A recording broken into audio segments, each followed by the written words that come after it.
నమస్తే, welcome to ఇహా TV. Telangana ముఖ్యమంత్రిగా రేవంత్ రెడ్డి బాధ్యతలు స్వీకరించిన తర్వాత హైదరాబాద్ రియల్ ఎస్టేట్ మార్కెట్ మందగించింది అనే వార్తలు విస్తృతంగా ప్రచారంలో ఉన్నాయి. అయితే ఈ కథనానికి వాస్తవ ఆధారాలు ఉన్నాయా లేదా కేవలం రాజకీయ దురుద్దేశాలతో ప్రచారం చేయబడుతుందా అనేది ఇప్పుడు చర్చనీయాంశంగా మారింది.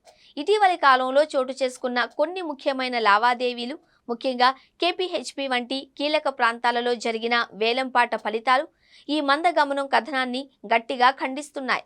తెలంగాణ హౌసింగ్ బోర్డు నిర్వహించిన తాజా వేలం ఫలితాలు నగరంలో రియల్ ఎస్టేట్ డిమాండ్ ఇప్పటికీ బలంగా ఉంది అని స్పష్టం చేస్తున్నాయి. Kukatpally housing board colony phase 7లో తెలంగాణ హౌసింగ్ బోర్డు నిర్వహించిన 18 ఓపెన్ ఫ్లాట్ల వేలం 142.78 కోట్ల ఆదాయాన్ని సాధించి మార్కెట్ బలాన్ని చాటింది. ఈ వేలంలో చదరపు గజానికి సగటు ధర 2.38 లక్షలుగా నమోదవడం విశేషం.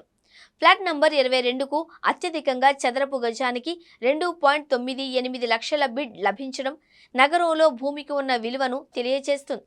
ఈ వేలంలో 84 మంది బిల్డర్లు పాల్గొనడం కేపీహెచ్పీ వంటి ప్రైమ్ లొకేషన్లలో రియల్ ఎస్టేట్పై పెట్టుబడి పెట్టడానికి ఎంత ఆసక్తి ఉందో స్పష్టం చేస్తుంది.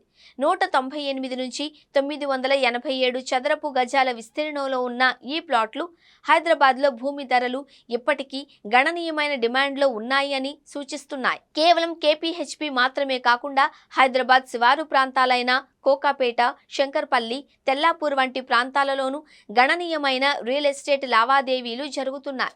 ఈ ప్రాంతాలలో కొత్త ప్రాజెక్టులు, భారీ పెట్టుబడులు, నిరంతర కొనుగోళ్లు మార్కెట్ బలాన్ని ప్రతిబింబిస్తున్నాయి.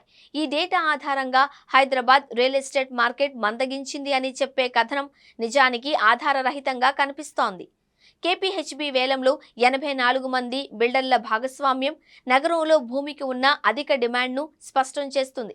చదరపు గజానికి 2.98 లక్షల వంటి రికార్డు ధరలు హైదరాబాద్లో రియల్ ఎస్టేట్ను లాభదాయకమైన పెట్టుబడిగా చూసే ఆసక్తిని సూచిస్తున్నాయి. కోకాపేట, తెల్లాపూర్ వంటి ప్రాంతాలు హైదరాబాద్ ఐటీ హబ్బులు, ఇతర వాణిజ్య కేంద్రాలకు సమీపంలో ఉండడం వల్ల మరింత ఆకర్షణీయంగా మారాయి. ఈ ప్రాంతాలలో కొత్త రెసిడెన్షియల్, కమర్షియల్ ప్రాజెక్టులు మార్కెట్ను మరింత బలోపేతం చేస్తున్నాయి. మౌలిక సదుపాయాల కల్పన కూడా ఈ ప్రాంతాల అభివృద్ధికి దోహదపడుతుంది.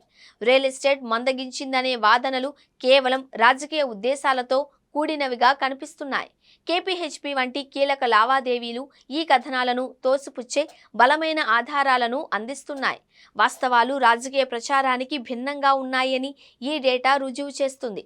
కేపీహెచ్పీలో జరిగిన రికార్డు స్థాయి వేలంపాట, ఇతర ప్రాంతాలలో కొనసాగుతున్న రియల్ ఎస్టేట్ లావాదేవీలు హైదరాబాద్ రియల్ ఎస్టేట్ మార్కెట్ ఇప్పటికీ బలమైన డిమాండ్లో ఉంది అని స్పష్టం చేస్తున్నాయి. తెలంగాణలో రాజకీయ మార్పులు లేదా కొన్ని రాజకీయ కథనాలు మార్కెట్ను గణనీయంగా ప్రభావితం చేయలేదు అని ఈ డేటా స్పష్టంగా సూచిస్తోంది. పెట్టుబడిదారులు, కొనుగోలుదారులు హైదరాబాద్ను ఇప్పటికీ సురక్షితమైన, లాభదాయకమైన రియల్ ఎస్టేట్ గమ్యస్థానంగా చూస్తున్నారు. భవిష్యత్తులో కూడా ఈ సానుకూల ధోరణి కొనసాగే అవకాశం ఉంది అని మార్కెట్ విశ్లేషకులు అంచనా వేస్తున్నారు.